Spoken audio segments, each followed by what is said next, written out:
Hello, everyone. We are live on Facebook. We will be starting very shortly. We have 4 minutes. Welcome to those with us who are on Zoom. And as usual, of course, please tell us where you are from. Tell us what level you teach.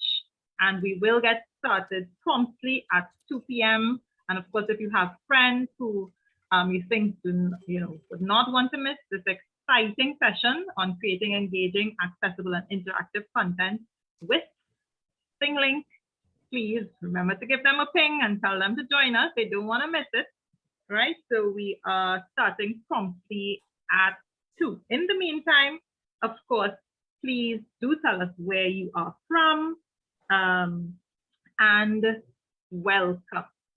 So we do have with us Louise from Thinglink, so we are very excited about that, and she has a lot to share. So make sure to tell your friends and just get ready for all the excitement that we have in store. And I'm seeing a couple of familiar faces, so welcome. And let me let in some more persons. So welcome Julie from Barbados, who teaches foreign languages. Welcome. We also have, let's see. Hi, Juanita. We have Arlene with us. Patricia. Maxarova. I hope I pronounced your name correctly. Welcome, Sandra. I can tell you, Louise, Sandra is a big Thinglink fan. So, hi, Sandra. Nice to see you. So welcome, welcome. We have a couple of persons with us on Facebook, and we are starting in 2 minutes, right? So 2 minutes time. So welcome, welcome, welcome. And if you have used Thinglink before, just tell us, is this the first time you're hearing about Thinglink, or have you used it before? Tell us a little bit about your experience with Thinglink before we get started. All right? 1 more minute, and then we jump right in. Officially. Officially. Great. All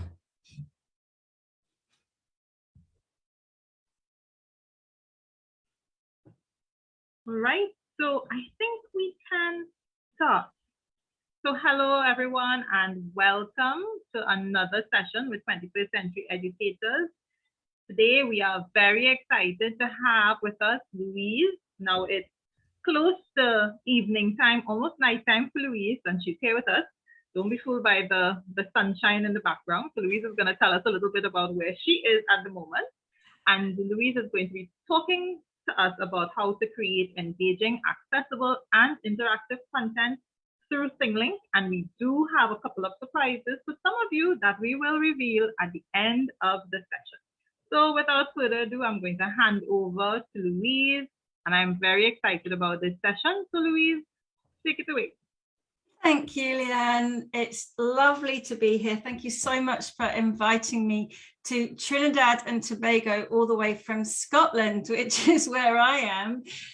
Not as nice and sunny as it is where you are. It's actually been a bit cloudy, and we've actually had our day of summer here already. But it's a pleasure to see you all. And we've got about 45 minutes, maybe a bit more, but this is your time, and I want you to get as much out of it as you can. So I'm really happy if anyone wants to ask questions, and Leanne's going to monitor the chat as well. So please, if you want to ask anything, then just go ahead. And I'm going to show you some slides that I've created, and these are just kind of like a memento. You can keep these, but I'm going to be creating some content live. So without further ado, I'll just get started. So as some of you will be aware or not, maybe I'm Louise, and I'm the Director of Community and Partnerships for Thinglink. And Thinglink is a really lovely tool that's about 11 years old now, but it's used to create really engaging content. And if you get hold of these slides and you click on that particular image, it will take you to a live Thinglink, which I've actually created a kind of interactive business card. You know, I'm thinking about the future all the time, and maybe we won't be carrying around kind of like business cards, or we won't be handing out a CV. Everything will be interactive and making the most of different types of media. So this is actually a Thinglink that I've created, and this is hot news. So Sandra, you're going to be the first to see this. We've actually added a new feature here, and it's an information tag. And this is going to be there for people to click on, but as soon as you open the Thinglink, it's going to pop up. And this information panel is where you can put instructions or any information about what people are going to be seeing. And on this interactive kind of business card, I've just put some nice information. So the first thing is that you can see here that I've used a tag to link the next scene that shows you different types of tags that you can have. There's 5 different tag types. And if I click back, you can see that there's also another little link here that shows you the different types of base media you can have. And you can explore all of this. So this is an interactive business card that's got lots of nice links on to click. But back to my presentation. So what I wanted to just briefly show people who maybe don't know Thinglink, unlike Sandra, is that Thinglink is super simple to use. You'll be able to create resources and presentations and infographics. You don't need any coding at all.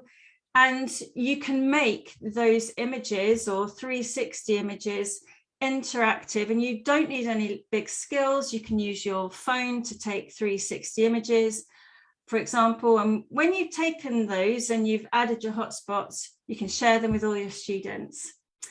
You can use them with PowerPoint, and also you can integrate Google Workspace tools into it. So that's just a minute's worth of video, which is in my slides, which you can keep and show. And if you want to make a copy of the slides and share them, I really don't mind.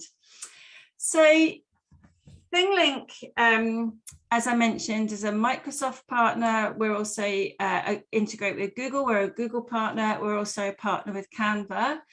And that's really important because it means you can access Thinglink on an iPad through an iPad app, or you can just access it through the browser. So I'm using a Google browser. So it's going to work on your Chromebook. It's going to work on PCs. It's going to work as an app on an iPad, for example. And it's optimized for touch as well. So you'll be able to click on those hotspots. So it's really tactile. And I've seen that some schools in the UK where I am, they've actually been able to put their Thinglink onto an interactive panel where young people can touch it, or even an interactive projector. But you can view a Thinglink with or without an account as well. You can set your Thinglinks so that only your students could see them, so they need to be logged in, and of course you can create accounts for them. So it does work across all of your devices and all of your browsers as well. Before I joined Thinglink, I did a stint at Google. I worked for Google for Education for a while. And before that, my background is that I'm an educator, and I also specialized in inclusive digital learning. And I brought this with me to my Thinglink job. And I'm really passionate about the fact that whatever we create as educators, we shouldn't be thinking, you know, that people might have an accessibility requirement. So, you know, we put the onus on them. I like to design my materials so that it's accessible for everyone, because you don't know if some people have got an accessibility requirement or not. Quite often, I used to work with young people whose parents maybe didn't want them to go ahead and get that accessibility kind of statement, or that you know, that would give them additional kind of support in schools. So I try and apply 2 main principles, and I'm going to show you what that looks like. And that is that Thinglink's got the tools already built into it for accessibility, and I'm going to show you what that looks like. But also you can design multimedia experiences with accessibility in mind as well. And that is by having videos, by having text, which can be read in different languages and legibility options, or you can add in audio or have a complete mix. And then, of course, you can design your materials in a way that they're differentiated as well. And I'm going to show you another example where the teacher really connects with pupils as well. And we're working in a bit of a different environment, aren't we? Kind of post-COVID as well, where we've just been much more mindful of accessing resources anytime and anywhere. Now I'm just going to show you some of my favorite examples. And I mentioned that you can use Thinglink in a whole variety of ways. And this is an example of a Thinglink that was created a while ago. It's had like 5,500 views. It was created right as we went into a global lockdown.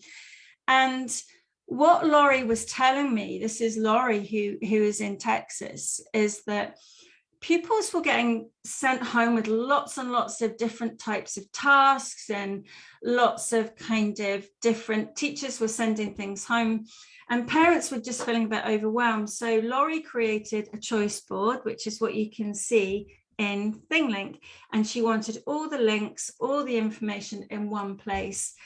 And what I love about this is that, you know, she's got a little "how are you" kind of thing going on there. Are you biting your nails off?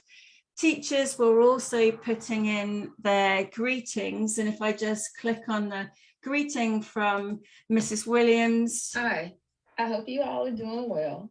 I just wanted to welcome you to our new classroom and way of learning. So that's a separate link that she's put in there, which welcomes the students. And I can't think of a better way, you know, for teachers. Maybe they want to put a video, or they want to put an image of themselves and some audio, just to welcome students and say, you know, how are you doing? It's been a tough time. So all of this is about connecting with learners. What you've also got here is differentiated colors on these pens, on these tasks. And what Laurie meant by these is that the students quickly knew what the blue colors and the red colors meant. So students could pick which topic they wanted to, or which task they wanted to do according to how confident they felt. I'm just going to show you the immersive reader. So here we've got level C logic and a tutorial video. And if I click on this little button here, which is Immersive Reader, it opens up that text into this nice window, and it's got text to speech. Logic level C, number 70. And you can change that into male. You can slow the speed down if you wanted to as well.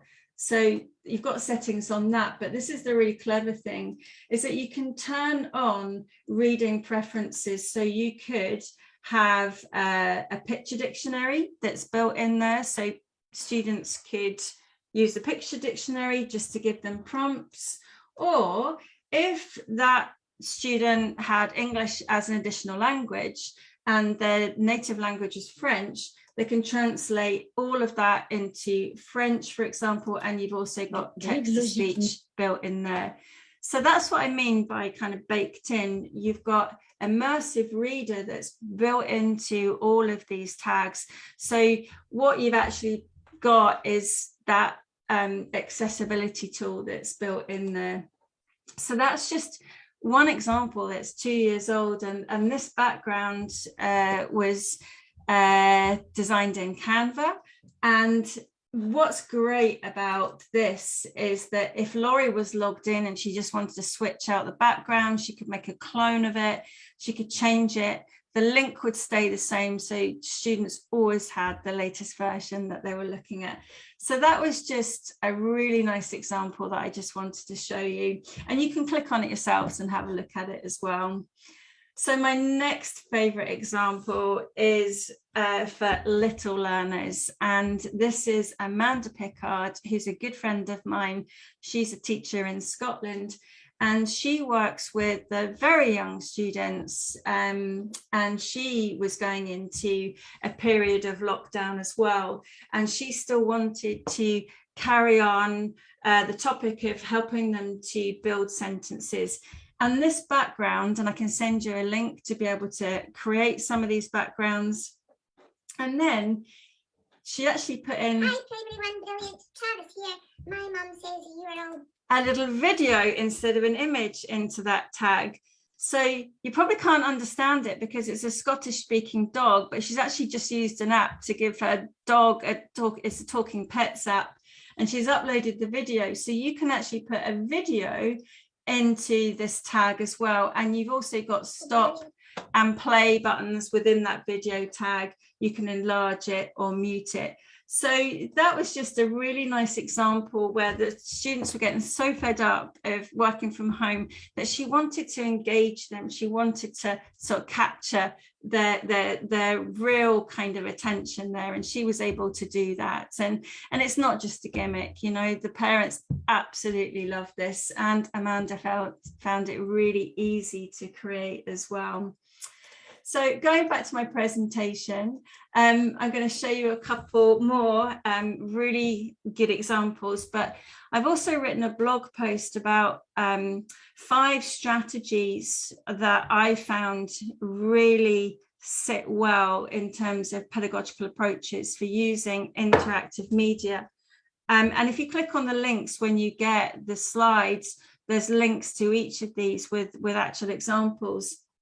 But my first example is actually a teacher who's in Hawaii. His name is Michael, and he has worked with students to do shoebox projects. We're going back into the classroom now. And who doesn't love a shoebox project? I think we all did that when we were at school.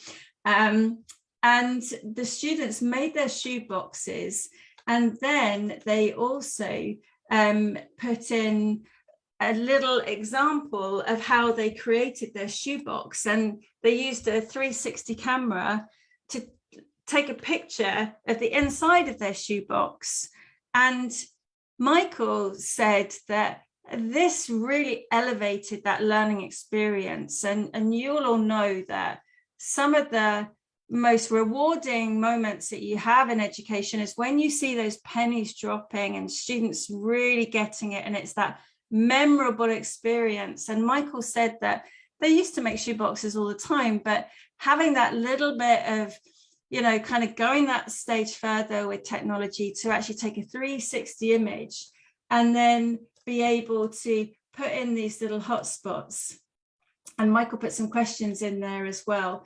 But I just love the fact that this student's showing how they built a flashing light in their shoebox using an LED circuit. So I think that's just a really lovely way of at the start of kind of STEM subjects, science, technology, engineering, and mathematics, where you've taken that quite usual task that you do and you've just elevated it. So that was the shoebox project in Hawaii. And then if you look at a kind of, you know, kind of early years and those kinds of projects, and then you look at maybe students going off to college or university and what that might look like.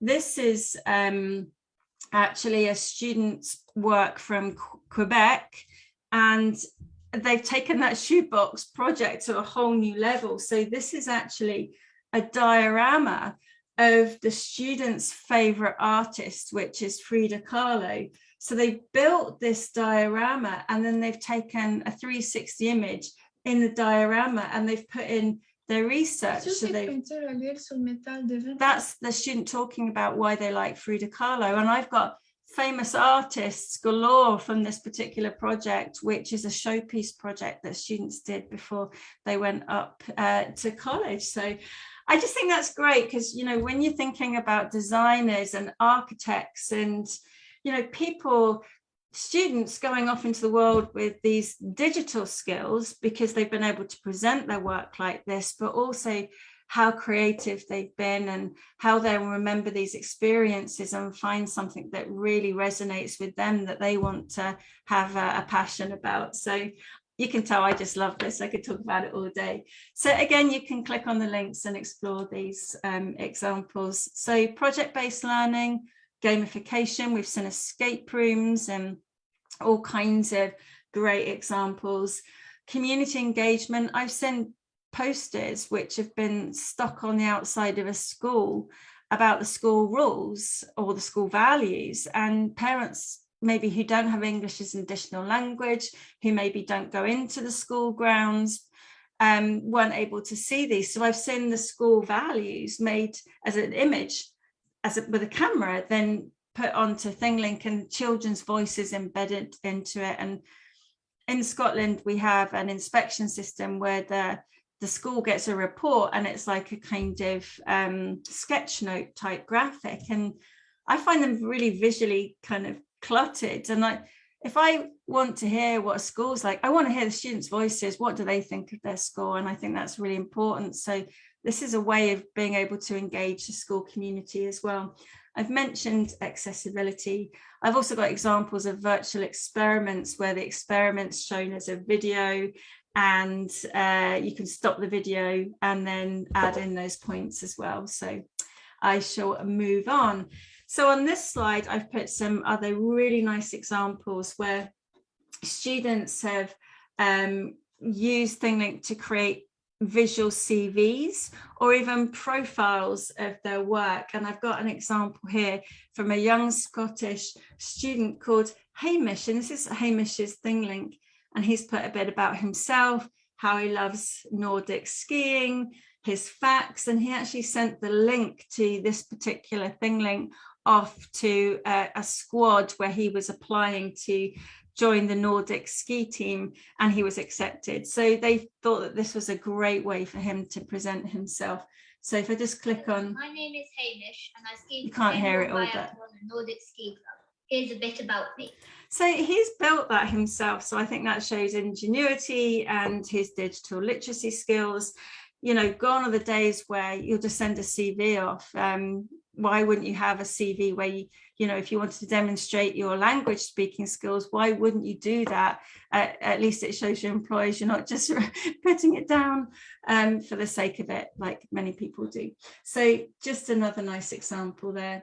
And then, of course, you know, it isn't just kind of people in schools that are using Thinglink, but you'll see like big companies use Thinglink for their virtual tours. So this is a virtual tour of the Opal Arena, and this has been done to actually try and educate people about what it's like to be in the stadium.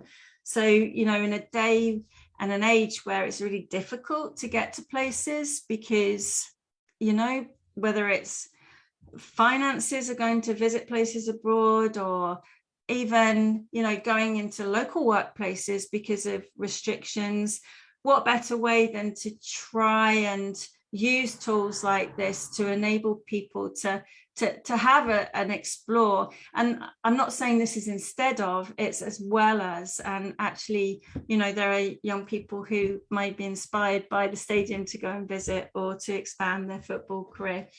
So that's just a really nice Thinglink there that you can explore with some other examples in as well. So I'll move on. We are also used in higher education for simulations and virtual tours and campus tours. And I've got one example here that I just wanted to show you, which is by, the University of Central Lancashire. And they created this 360 image of a room where there is a frail patient, and the course is to learn about the different roles that are involved in medical assessments. So it's a medical example. And what they wanted to do is to encourage the students to work together to understand what was going on for this frail patient. And traditionally, the universities used a lot of old videos, and Dr. Louise Jones, who I've worked with developing some of these ideas, she actually put this together originally because she was fed up of old materials that didn't reflect diversity, and she wanted to make sure that her teaching materials were as current as possible and culturally relevant in context. You see they've got masks on.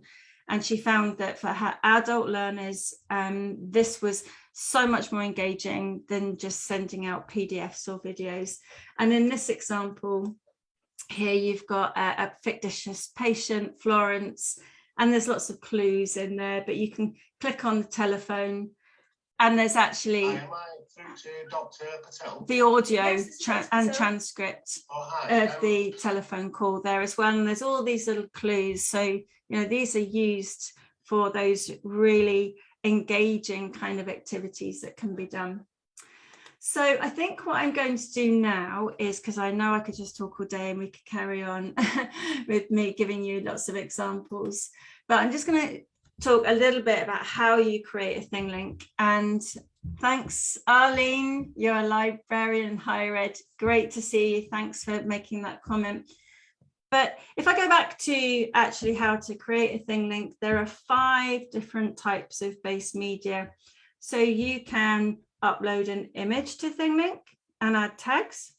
You can upload a 360 image to Thinglink and add tags. You can upload a video. You can even upload a 360 video to Thinglink and add those tags. And there are a few kind of resolution things, and I've put them there on the screen for you. But you can also even upload a 3D model, a GLB file, and I'll talk about that. So when it comes to the image, it's just where most people start. People often think about photos, but obviously you could use a screenshot. You could create an infographic. You could take a picture or use, you know, something you've searched for. We also supply images for you as well, and I'm going to show you what that looks like. So we have an integration with something called Unsplash, and I'm going to go into my account and show you what that looks like. So if I want to create a Thinglink from scratch, I just don't show that again, so know that. You go into your Thinglink account, log on the web, and you can see that I've got this box which is upload files. But if you haven't got an image and you want to find an image for inspiration, you could search on Unsplash. So here I've got some images that I can search, and I'm going to search for Trinidad and Tobago. Excuse me. And I'm going to see what comes up. So let's see if I can find a really, really nice picture which sums up Trinidad and Tobago. I think I'm going to choose this gorgeous picture, and I'm not sure exactly where it is, but it just looks absolutely stunning. So you can search over 2 million images, and that's one way to get a base image for a Thinglink. Or you could import from your Google Drive, your OneDrive. You can design with Canva as well. So we've got an integration with Canva, and I'm going to share with you lots of Canva templates that you can use, like that classroom that Amanda did. When you're ready, click upload or continue. And now you'll see in my Thinglink account, I have my lovely image, which is absolutely stunning, of this brown wooden house on a green body of ocean. So now I've got this image ready to start adding tags. So I'm just going to go back into my account and show you something else, because I mentioned 360 videos. So you can actually take your own 360. I use my phone with a Google Street View app, and you can just click, click, click and create your scene, or you can use a 360 camera like a Ricoh Theta, GoPro 360, for example.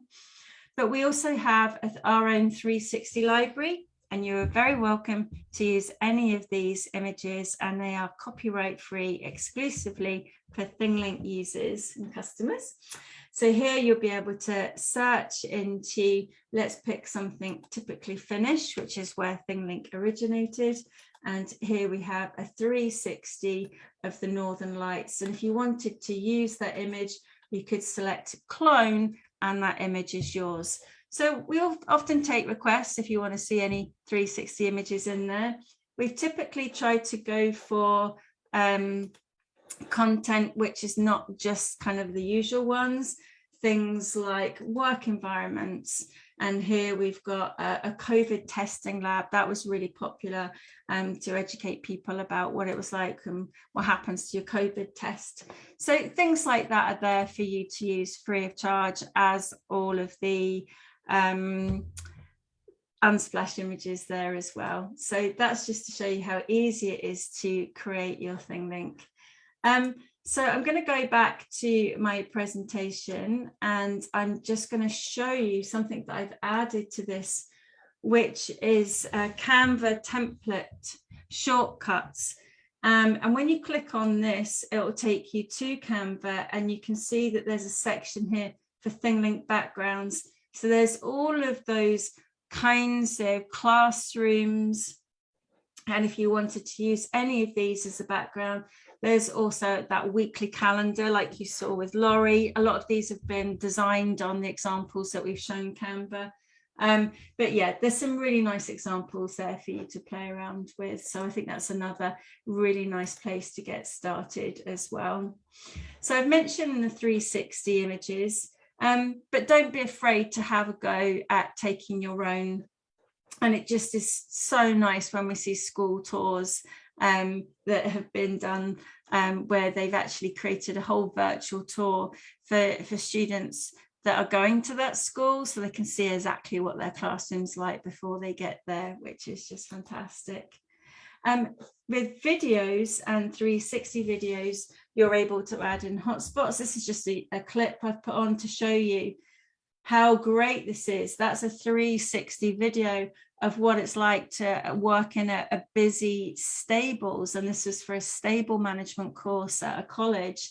And that whole mix of having the different media, so you can mix and match your Thinglinks together. So you can have an image, click a hotspot, and it will take you through to a 360. So that's using something called the tour tag.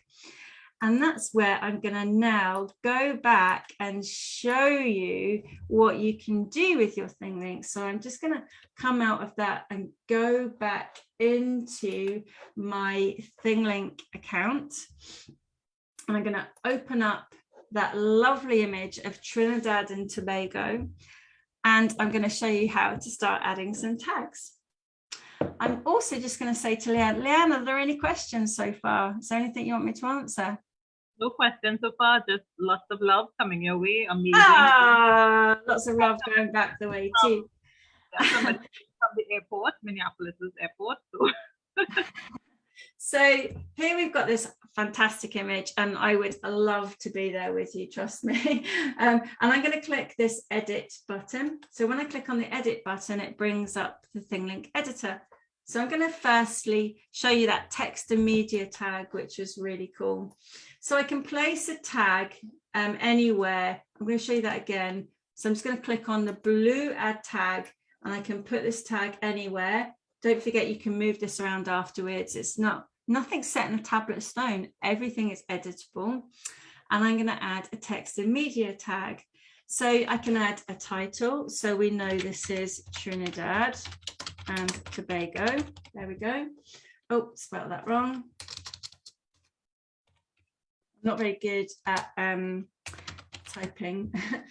And then you can add a description in here as well. So I'm just going to show you that I could go to Wikipedia, and I'm just going to go to Wikipedia, and I'm just going to do a little search for Trinidad and Tobago. There we go. So I'm just going to pull up some information, and I'm going to cut and paste this information out, because I'm going to paste that into my tag. There we go. I've got all that lovely information. I'll just take some of it out, because that's quite long. There we go. And that's a lot of text. Maybe I want to add an image. Now on the left here, you can upload an image, or again, you could upload a video. So you could upload a small MP4 file. You could have yourself saying, hi, and welcome to this fantastic lesson about Trinidad and Tobago. I'm so glad you've joined us. And remember what I said about accessibility and that way of connecting with your audience. And you could even have sign language if you wanted to. And I think that social presence really goes a long way, especially with younger learners. Well, it does with everybody, it does with me. And then you can see here, so I can add an image or a video very easily. You can add in a few images and you can switch them around. They play like a carousel. Or I could even search on Unsplash again. So I'm just going to type in what I did before. There we go. And I've got some other nice images. So let's put this other lovely image of another bay. And you can see there's my image. And if I click on the image, it makes it big. And maybe I want to put in that reference that I took there for Wikipedia. And you can actually paste a button URL in there. And then I can change that text to click here to see more. So just a call to action button, we call that. And that's as tough as it is. That's my nice text and media tag. But you're probably thinking what I am. That kind of icon is a bit wrong. So if you click to change the icon, you can choose over 2,000 icons that we provide, or you can even upload your own icons. And here's some icons that I've already created in the past. They stay with my account. And in the deck that I'll be sharing with you, I've got a link to Google Icons, where there's literally thousands and thousands and thousands of free icons that you can download and then upload. So, you know, you don't have to worry about being artistic. There's so many ways to get your own icons. So I'm going to choose something very simply to show you how I can change this over.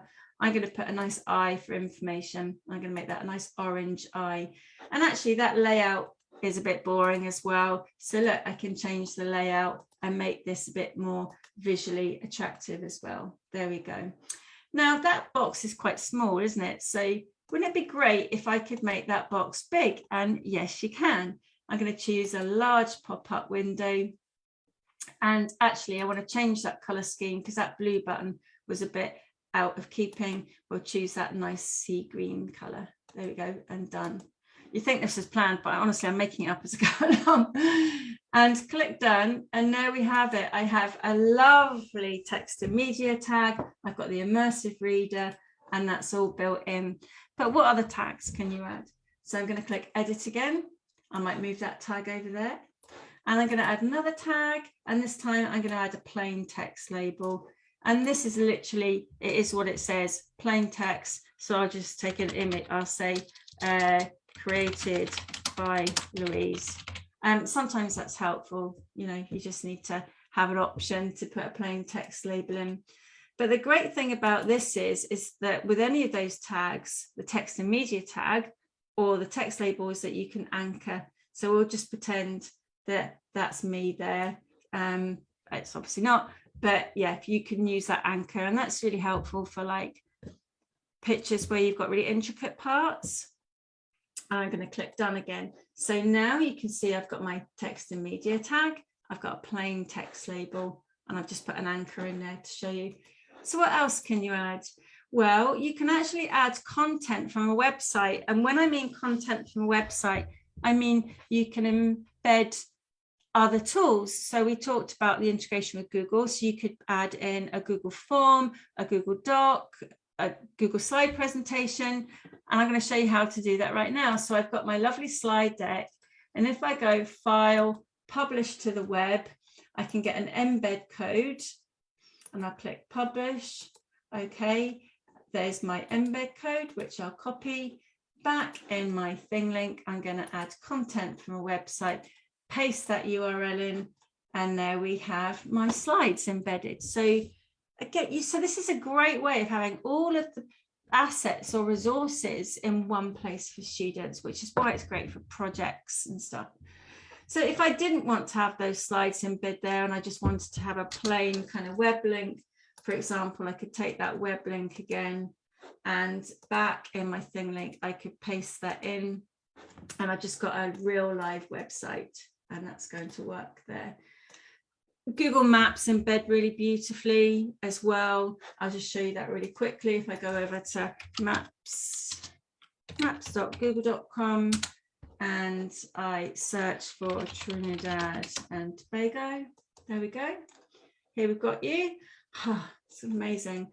And I click on share, embed a map, copy HTML, back in my Thinglink. We'll take the Wikipedia one out, and I'm going to put a nice interactive map of where you are. And I'm going to change the icon into a maps style icon. There we go, nice pink map icon. So that's the embed tag. So we've got text and media tag, we've got our embed tag, and we've also got the plain text label. And the next tag that I'm going to show you is create a tour. And this is where you simply link your Thinglinks together as if by magic, transporting you somewhere. I'm going to choose select scene.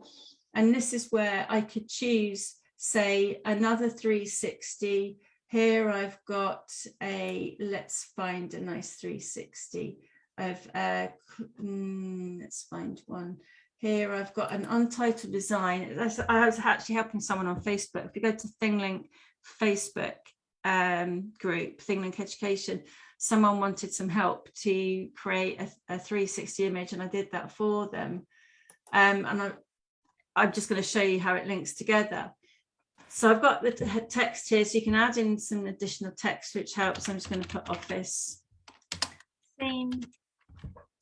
You can also put a conditional transition in here, so you could have a question that people have got to get right. So they might need to get a code to go through to that next scene. I'm not going to do that. We'll turn that off. And I'm going to click and choose a new icon, which will be a nice arrow, and click done. And done again. So there we have it. And if you click on that tag, it takes you through to that 360 scene. And at the bottom here, you've got some cubes that are related scenes, and you can search across all the scenes as well. There we go. So I created my Thinglink, and it's all good to go. And I mentioned to you earlier on another web accessibility feature, and that is a web accessibility view.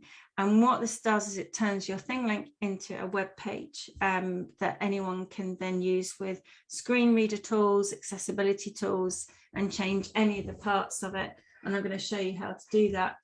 So I'm going to click on my share button. I'm just going to make sure that that is set to public. So you can share your Thinglinks privately, you can publish them. And I'm going to click the share button, and you can see that I get an embed code, so I can embed it into my website or anywhere else that I want to use that, like a learning management system, or I can share the link. And I've got a link here, which is Accessibility Player, and I'm going to copy that link. And I'm just going to show you what it looks like. You paste it into another web page, and you can see that's my Thinglink, and that's my Thinglink as a web page that might be more accessible for some people. And of course, then you can use all these lovely features we've put in. So you change to dyslexia friendly fonts, change the line heights, use a screen reader, and you can also choose accessibility profiles. So anyone can discreetly choose, whatever they want to.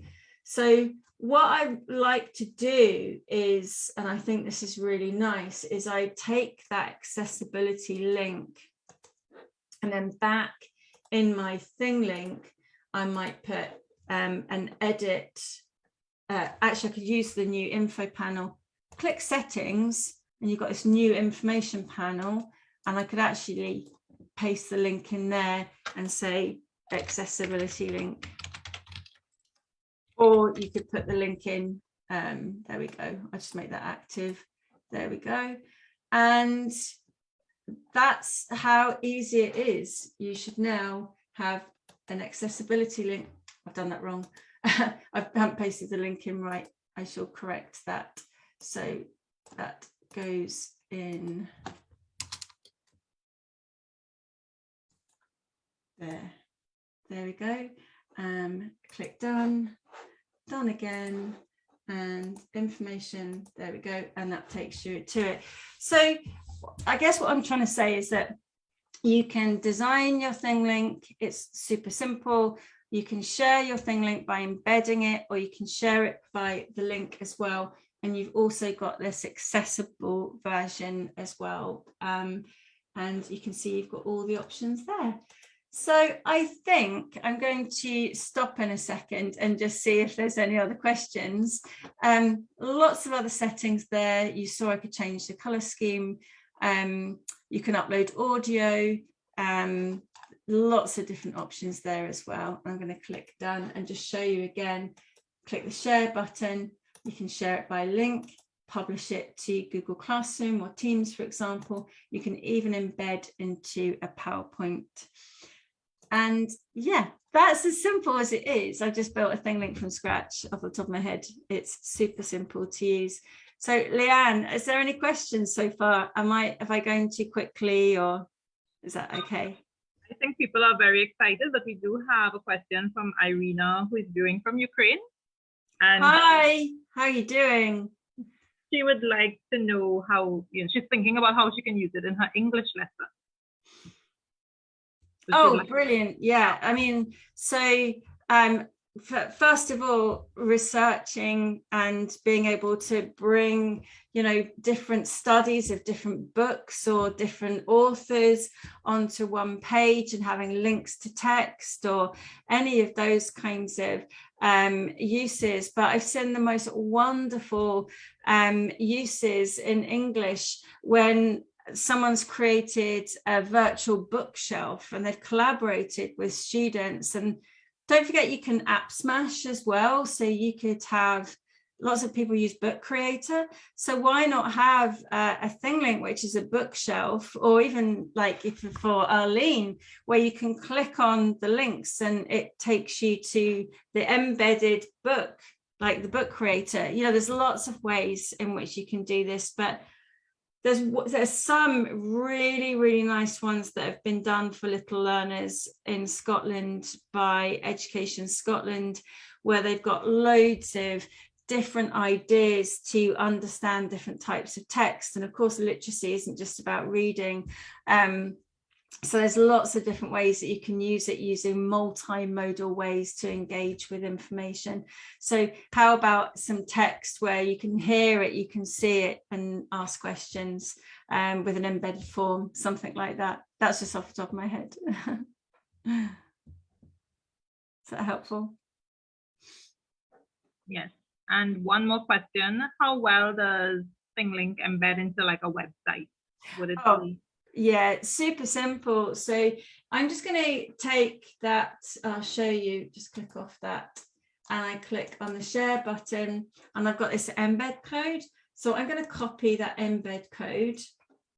And then what I'm going to do really quickly is I'm going to spin up, I've probably got one here. I could just do this one here. I've got a Google site website, and I'll just call this Trinidad and Tobago. There we go.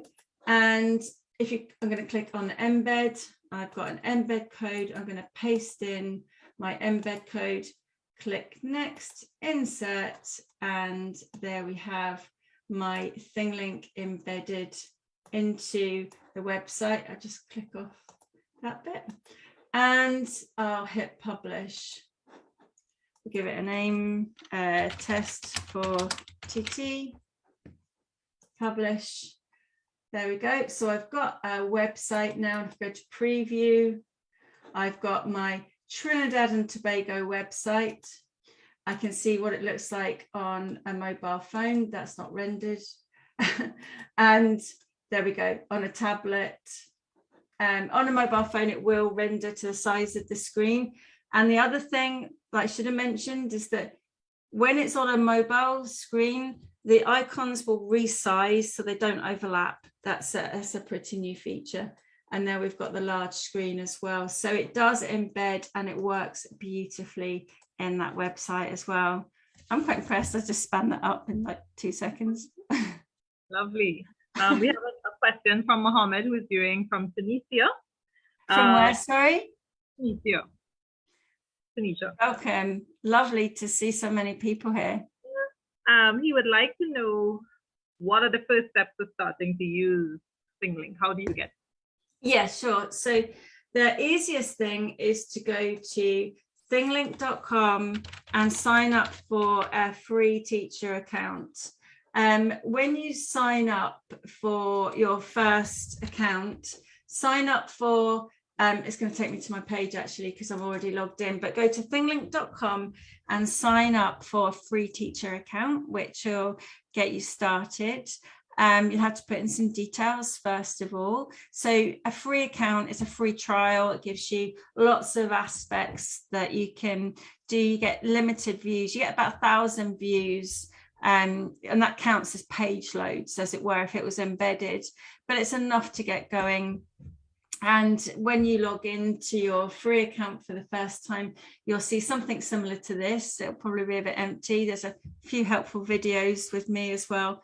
But big tip from me, click the create button and search on Unsplash for an image to get going, and just have a play around and see how you get on. And then don't be afraid to try some of those nice Canva templates as well that I showed you on there, so you can have a look at those. Easy as. And have a look. There's lots of inspiration on our blog as well, so you'll be able to go to the blog and see other examples, and some of them, you know, might be a bit kind of, oh, I can't do something like that, but honestly it's super simple to use. So I think I've covered most of the main points. There's one last thing I'd love to show you if I've still got time, Leanne. Yes, you do. Go ahead. Great. So we've already talked about how you can create your own custom icons, and I'll put a link on there to a blog post that shows you how to do those. We've talked about sharing as well, and how you can share it by link or embed your Thinglink creations. But we've also got something called Thinglink Scenario Builder. This is for an account which is more designed for e-learning, but you can actually create branching learning experiences with Thinglink as well. And we're seeing more schools buy this type of account. It is a paid account, but I just wanted to show you some of the ones that we've been doing. The basics of scenario-based learning or branching scenarios, if you want to think about how you might use it, is to define the context. You know, what is it that you want to do?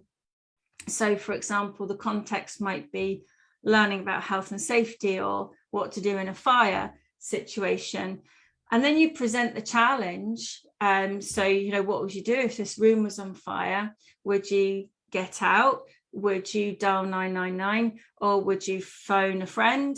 And you could have those choices, and then if the person clicks on those choices, they can see the impacts of those choices, and then you give people a chance to be able to reflect on those choices or contemplate. And this is a proven successful pedagogy for skills development, and it's used a lot for e-learning. But we've actually been doing a lot of work with this in Thinglink. And I'm just going to go back into my account and show you some of the ones that we've been working on, because it really is pretty cool. So if I just wanted to do a fire safety walkthrough, you can see this is how I might do it. And I've got this visual kind of diagram where I can add in different Thinglink scenes, which I can be at the points where those kind of questions were, or outcomes, and I've even created a well done one here. And it's really easy to be able to add scenes in, a branching question, or you could even put a goal in and gamify it. So for example, in this one here, if I go to preview, it's got, you know, the question, what would I do if I came across a fire? And you can click through. I'm showing people where the fire equipment is in the kitchen.